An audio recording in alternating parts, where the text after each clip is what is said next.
भाषा में अनुवाद करना।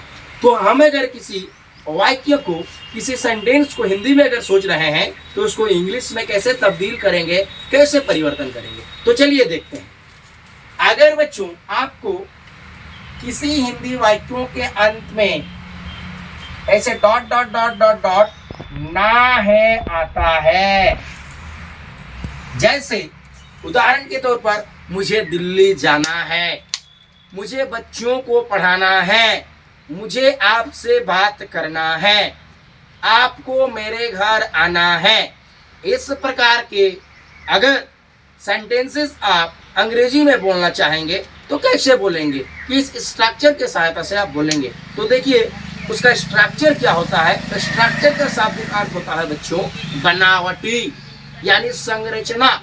जिस प्रकार से हमारा शरीर का संरचना कोशिका से हुआ है, जीवन की मूलभूत इकाई जो है कोशिका है, ठीक उसी प्रकार हम जो अंग्रेजी बनाने जा रहे हैं, हिंदी से जो अंग्रेजी बनाएंगे, हिंदी का हूबहू अंग्रेजी जो फॉर्म करेंगे, ट्रांसलेट करेंगे, तो उसके लिए भी स्ट्रक्चर होता है। दैट मीन्स उसकी संरचना और बनावटी होती है। तो चलिए बच्चों किस प्रकार से बनाएंगे, उसका सूत्र क्या होता है देखते हैं।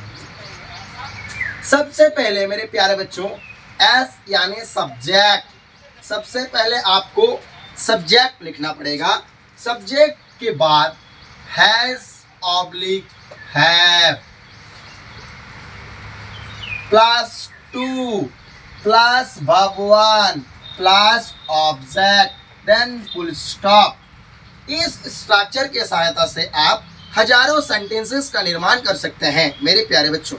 जैसे मुझे दिल्ली जाना है, तो सबसे पहले हम यहाँ पर देख लेंगे एग्जाम्पल के तौर पर। सबसे पहले हम हिंदी सेंटेंस को यहाँ लिख लेते हैं। जैसे मुझे दिल्ली जाना है। तो मेरे प्यारे बच्चों यहाँ देखिए dot dot dot dot dot dot dot dot last में ना है, यानी इस हिंदी वाक्यों के अंत में लास्ट में ना है आया। तो हम समझ सकते हैं कि इस स्ट्रक्चर के माध्यम से हम इस सेंटेंस को आसानी से ही बना सकते हैं। तो सबसे पहले यहाँ पर सब्जेक्ट आई होगा, आई के साथ हमें अभी लगाना होगा हैज होगा कि हैव होगा। जाहिर सी बात है, हम जानते हैं आई के साथ हैव होगा, तो आई हैव। उसके बाद टू लगेगा स्ट्रक्चर के अनुसार। फिर वर्ब 1 यानी V1, वर्ब का असली रूप यानी मूल रूप लगेगा। तो यह क्रिया क्या है, मुझे दिल्ली जाना है, जाना दैट मीन्स गो।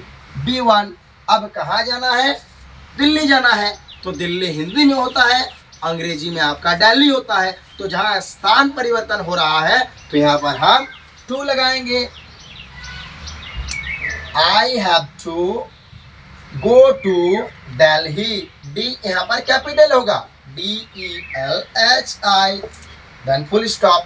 आप बोलेंगे सर डी कैपिटल यहाँ पर क्यों हुआ, क्योंकि डी जो है ग्रामर की भाषा में एक प्रॉपर नाउन है। तो हम सभी जानते हैं कि प्रॉपर नाउन की जो पहला स्टार्टिंग होता है लेटर जो, वो हमेशा कैपिटल से ही लिखा जाता है। चाहे वो कहीं भी लिखे, हम सेंटेंस के आखिरी में लिखे, फर्स्ट में लिखे या बीच में लिखे, प्रॉपर नाउन के जितने भी सारे एग्जांपल्स होते हैं सारे के सारे कैपिटल में ही लिखे जाते हैं। तो ये हुआ मुझे दिल्ली जाना है, I have to go to Delhi. ये पॉजिटिव सेंटेंस हुआ मेरे प्यारे बच्चों। तो इस प्रकार से इस स्ट्रक्चर के माध्यम से हम हजारों सेंटेंस का निर्माण कर सकते हैं। अगर मुझे अब बोलना है, नेगेटिव सेंटेंस बोलना है, जैसे मुझे दिल्ली नहीं जाना है, तो कैसे बोलेंगे। हम जानते हैं कि ये सब्जेक्ट है, सब्जेक्ट के बाद जो ये वर्ब का प्रयोग हुआ है हैज ऑब्लिक हैव, ये दोनों वर्ब हेल्पिंग वर्ब या बी वर्ब या ऑक्सिलरी वर्ब है।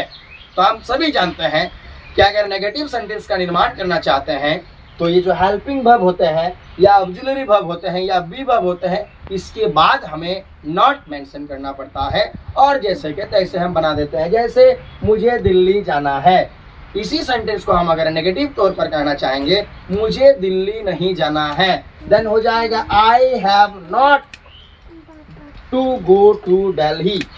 क्या हो जाएगा बच्चों, I have not to go to Delhi. और आप अगर बोलेंगे सर हम मॉडर्नाइजेशन तरीके से बोलना चाहेंगे इसको, देन आप बोल सकते हैं I haven't to go to Delhi, क्योंकि हैव प्लस नॉट बराबर हैवेंट होता है, हैव प्लस नॉट बराबर हैवेंट होता है, क्योंकि हैवेंट जो है शॉर्ट फॉर्म है हैव और नॉट का। आप अगर बोलेंगे कि सर हम इसको इंट्रोगेटिव तौर पर बोलना चाहेंगे, क्या मुझे दिल्ली जाना है, क्या मुझे दिल्ली जाना है, जब हिंदी वाक्य क्या से शुरुआत होती है, पहले क्या शब्द आता है, दैट मीन्स वो इंट्रोगेटिव है, यानी प्रश्न सूचक वाक्य है या प्रश्नवाचक वाक्य है। तो उस वक्त आपको कुछ नहीं करना पड़ेगा मेरे प्यारे बच्चों, खाली ये वी वर्ब जो है सेंटेंस के पहले बोलना होगा। जैसे मुझे दिल्ली जाना है, I have to go to Delhi, negative में मुझे दिल्ली नहीं जाना है, I haven't to go to Delhi, अन्यथा I have not to go to Delhi. और अगर इंट्रोगेटिव बोलना है then have I to go to Delhi, have I to go to Delhi, positive, negative और इंट्रोगेटिव।